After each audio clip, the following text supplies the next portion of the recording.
Gold hub తాకట్టులో ఉన్న బంగారాన్ని విడిపించి కొనబడును. అదే రోజు ఆన్లైన్ ధరకు కొని డబ్బులు ఇవ్వబడును.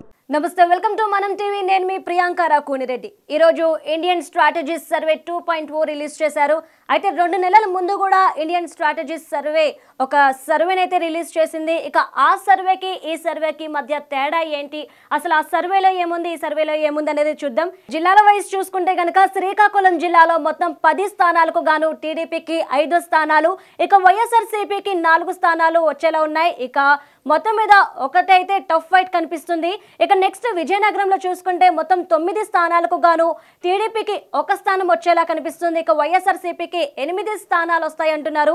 ఇక ఇక్కడైతే టఫ్ ఫైట్ లేనట్టుగానే కనిపిస్తుంది. ఇక నెక్స్ట్ విశాఖపట్నంలో చూసుకుంటే విశాఖపట్నం జిల్లాలో మొత్తం 15 స్థానాలు ఉన్నాయి.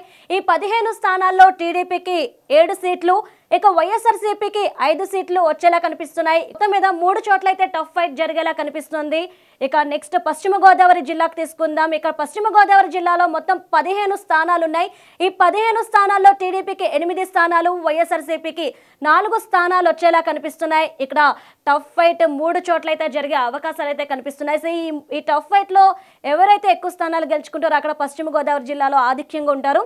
ఇక తర్వాత తూర్పు గోదావరి జిల్లాకు తీసుకుంటే కనుక తూర్పు గోదావరి జిల్లాలో మొత్తం 19 స్థానాలు ఉన్నాయి. ఈ 19 స్థానాల్లో మొత్తం టీడీపీకి 8 స్థానాలు, అలానే వైఎస్ఆర్సీపీకి 6 స్థానాలు వచ్చేలా కనిపిస్తున్నాయి. ఇక టఫ్ ఫైట్ వచ్చేసి 5 స్థానాల్లో అయితే టఫ్ ఫైట్ జరిగే అవకాశాలు ఉన్నాయి. ఇక తర్వాత కృష్ణా జిల్లాలో అయితే 16 స్థానాలకు గాను 5 స్థానాలు టీడీపీ, జనసేన, బీజేపీ కూటమికి, ఇక 7 స్థానాలు వచ్చేసి వైఎస్ఆర్సీపీకి వచ్చే అవకాశాలు కనిపిస్తున్నాయి. ఇక్కడ 4 చోట్ల టఫ్ ఫైట్ జరిగే సూచనలు ఉన్నాయి. ఇక గుంటూరు జిల్లా విషయానికి వచ్చేస్తే ఇక్కడ మొత్తం 17 స్థానాలు ఉన్నాయి. ఈ 17 స్థానాల్లో 7 స్థానాలు టీడీపీకి, 6 స్థానాలు వైఎస్ఆర్సీపీకి వచ్చేలా ఉన్నాయి. ఇక 4 స్థానాల్లో అయితే గట్టి పోటీ ఇవ్వనున్నట్లు తెలుస్తోంది ఇరు పార్టీలు కూడాను. ఇక తర్వాత ప్రకాశం జిల్లాలో చూసుకుంటే కనుక ప్రకాశం జిల్లాలో మొత్తం 12 స్థానాలు ఉన్నాయి. ఈ 12 స్థానాలకి టీడీపీకి 7 స్థానాలు, వైఎస్ఆర్సీపీకి 3 స్థానాలు వస్తాయి. ఇక రెండు చోట్ల అయితే గట్టి పోటీ జరుగుతుందని తెలుస్తోంది. ఇక తర్వాత నెల్లూరు జిల్లా చూసుకుంటే కనుక నెల్లూరు జిల్లాలో మొత్తం 10 స్థానాలకి గాను 4 స్థానాలు టీడీపీకి, 5 స్థానాలు వైఎస్ఆర్సీపీకి వచ్చే సూచనలు ఉన్నాయి. ఇక ఒక చోట మాత్రం గట్టి పోటీ జరగనుంది. తర్వాత కడప జిల్లాలో చూసుకుంటే కడప జిల్లాలో మొత్తం 10 స్థానాలకు గాను 3 టీడీపీకి, 7 స్థానాలు వైఎస్ఆర్సీపీకి రానున్నట్లు తెలుస్తోంది. ఇక్కడ ఎక్కడా కూడాను ఈ జిల్లాలో టఫ్ ఫైట్ జరిగే సూచనలు కనిపించట్లేదు, చాలా క్లియర్గా ఉంది. తర్వాత కర్నూలు చూసుకుంటే కనుక కర్నూలులో మొత్తం 14 స్థానాలకు గాను 5 స్థానాలు టీడీపీకి, 6 స్థానాలు వైఎస్ఆర్సీపీకి వచ్చే అవకాశాలు కనిపిస్తున్నట్టు ఈ సర్వే చెప్తుంది. ఇక తర్వాత 3 చోట్ల అయితే కనుక టఫ్ ఫైట్ జరిగే అవకాశాలు ఉన్నట్లు కూడా ఈ సర్వే చెప్తుంది. ఇక తర్వాత అనంతపురం చూసుకుంటే కనుక అనంతపురంలో మొత్తం 14 స్థానాలకు గాను 7 స్థానాలు టీడీపీకి, 6 స్థానాలు వైసీపీకి వస్తాయంటూ కూడా ఈ సర్వే చెప్తుంది. ఒక్క చోట అయితే కనుక టఫ్ ఫైట్ జరుగుద్ది అంటూ కూడా ఈ సర్వే చెప్తుంది.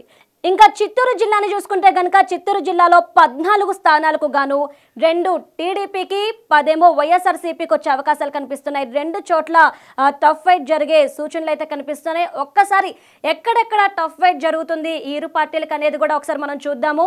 శ్రీకాకుళం, విశాఖపట్నం, పశ్చిమ గోదావరి జిల్లా, తూర్పు గోదావరి జిల్లా, కృష్ణా, గుంటూరు, ఇక ప్రకాశం, నెల్లూరు, కర్నూలు, అనంతపురం, చిత్తూరు. ఇప్పుడు నేను ఏవైతే పేర్లు చెప్పానో ఈ అన్ని చోట్ల కూడా గట్టి పోటీ జరగనుంది. ఇక మొత్తం మీద చూసుకుంటే 29 స్థానాల్లో ఇక్కడ హోరాహోరీ పోటీ జరిగే అవకాశాలు కనిపిస్తున్నాయి. ఇండియన్ స్ట్రాటజీస్ సర్వే 2.0 చెప్తున్న దాని ప్రకారం టీడీపీ, జనసేన, బీజేపీ ఈ 3 కలిసి కూటమిగా ఎలక్షన్లో పోటీ చేయబోతున్నాయి. సో ఇప్పుడు కూడా వైఎస్ఆర్సీపీ సింగిల్గానే వస్తుంది. ఈ నేపథ్యంలో ఏంటంటే ఈ 3 కలిసి పోటీ చేస్తున్నప్పటికీ ఇక్కడ సర్వే రిజల్ట్ అనేది తారుమారయ్యింది. సో లాస్ట్ టైం 111 స్థానాలు వస్తాయని చెప్పిన సర్వే ఇప్పుడు టీడీపీకి 69 స్థానాలు వస్తాయని చెప్తుంది. ఇక వైఎస్ఆర్సీపీకి 50 స్థానాలు వస్తాయని చెప్పిన ఈ సర్వే ఇప్పుడు సర్వే 2.0 ప్రకారం 77 స్థానాలు వచ్చే అవకాశాలు ఉన్నట్లు చెప్తుంది. ఇక్కడ మొత్తం మీద 29 స్థానాల్లో హోరాహోరీ పోటీ జరిగే అవకాశాలు ఉన్నాయి. సో ఈ 29 స్థానాలు ఎవరైతే కైవసం చేసుకుంటారో వారే ఏపీలో ప్రభుత్వాన్ని స్థాపించే అవకాశాలు అయితే ఉన్నట్టు తెలుస్తుంది. మొత్తం చూసుకుంటే కనుక ఫైనల్ గా వైఎస్ఆర్సీపీ ఎడ్జ్లో ఉన్నట్టయితే మనకు తెలుస్తుంది.